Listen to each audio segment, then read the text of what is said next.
सुप्रभातम प्यारे बच्चों। अभी पिछले भाग में आपने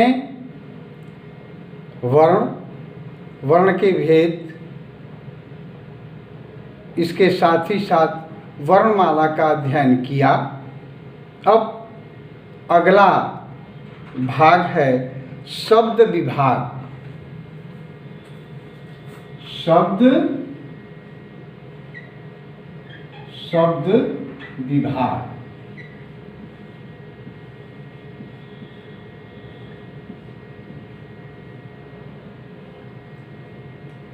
शब्द विभाग, इस विभाग के अंतर्गत हम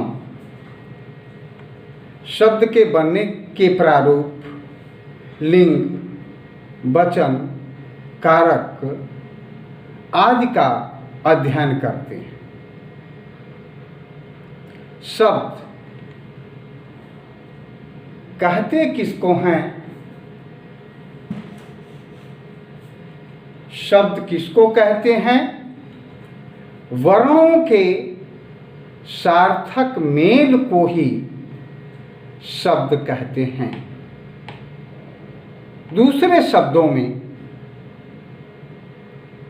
वर्णों के मेल से ही शब्द बनते हैं। जैसे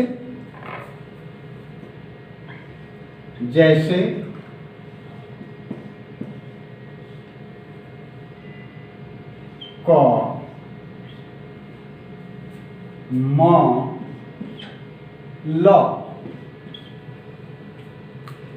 ये अलग अलग वर्ण हैं, लेकिन अगर इनको मिला हम देते हैं तो एक शब्द बनता है कमल। यही शब्द बनने की प्रक्रिया है। आगे शब्द निर्माण की ढेर सारी प्रक्रियाएं हैं, हम पढ़ेंगे। अब वर्णों के मेल से शब्द बनते हैं। इसके अंतर्गत बेटे कुछ ऐसे भी शब्द बनते हैं जो वर्ण का मेल तो होता किंतु सार्थक नहीं होते। इसलिए यहाँ शब्द का भेद किया गया है और शब्द दो प्रकार के हो जाते हैं। पहला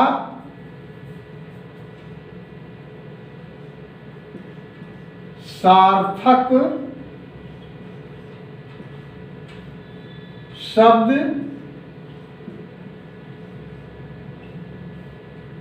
और दूसरा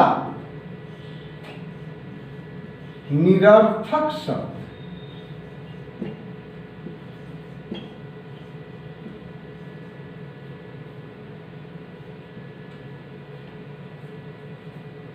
साहित्य में या भाषा में हम सार्थक शब्दों का ही प्रयोग करते हैं, किंतु परिभाषा के अनुसार ये शब्द भी निर्मित हो जाते हैं और हम अक्सरहा बोलचाल की भाषा में इनका यदा कदा प्रयोग कर देते हैं। जैसे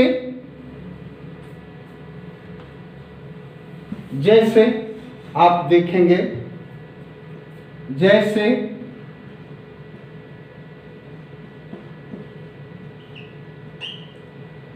सार्थक शब्द,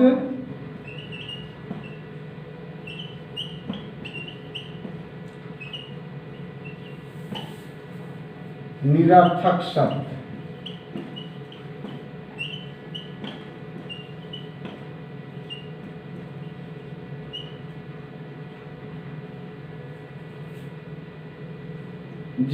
जैसे रोटी, ओटी,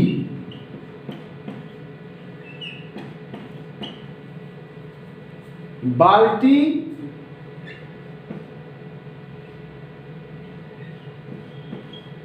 बाल्टी उल्टी,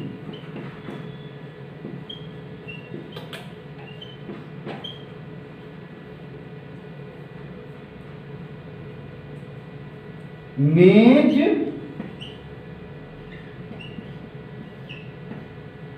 ओज,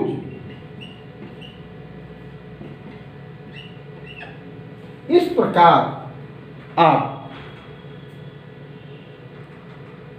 देखेंगे कि बोलचाल की भाषा में हम इन शब्दों का प्रयोग अक्सरहा करते हैं, किंतु साहित्य या भाषा में इन सार्थक शब्दों का ही प्रयोग होता है। ये सार्थक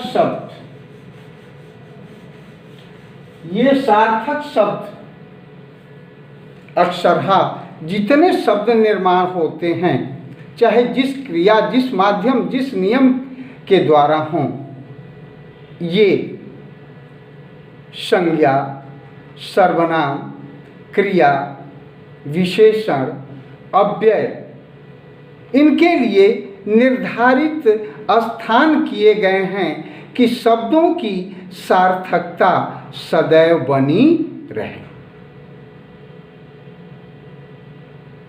तो सबसे पहले हम देखते हैं संज्ञा।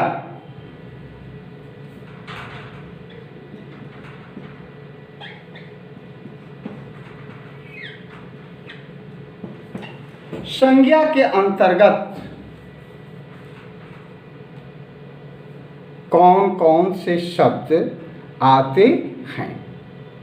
संज्ञा की सर्वमान्य परिभाषा है कि किसी व्यक्ति, वस्तु, भाव या स्थान के नाम को संज्ञा कहते हैं।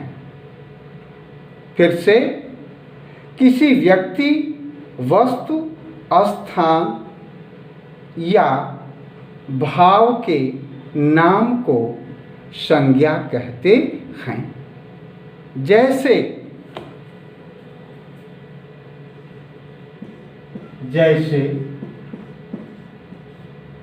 राम, श्याम,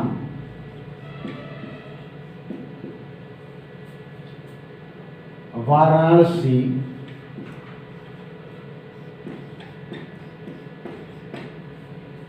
पुस्तक,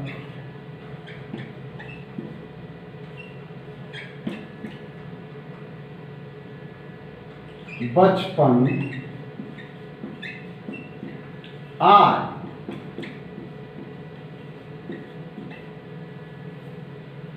अपनी परिभाषा के अनुसार आपने जाना व्यक्ति का नाम, स्थान का नाम, वस्तु का नाम और भाव का नाम। तो इस प्रकार ये संज्ञा की परिभाषा एक सार्थक परिभाषा हुई कि व्यक्ति, वस्तु, स्थान या भाव के नाम को ही संज्ञा कहते हैं। संज्ञा का वर्गीकरण होता है। संज्ञा 3 भागों में विभक्त होती है। प्रथम व्यक्तिवाचक, द्वितीय जातिवाचक, तृतीय भाववाचक। पहला वर्गीकरण है व्यक्तिवाचक। व्यक्तिवाचक संज्ञा। दूसरा है जातिवाचक संज्ञा।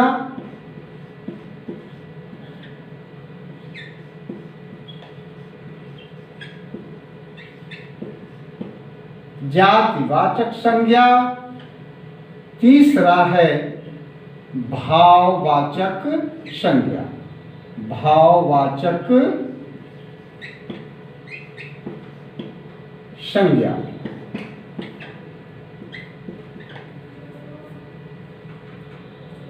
धन्यवाद बेटे, आप इसको देखें, बार बार पढ़ें और इसके नोट्स तैयार करें। कल इन वर्गीकरणों को फिर से बताएंगे, इनको परिभाषित करेंगे और उदाहरण प्रस्तुत किए जाएंगे। धन्यवाद।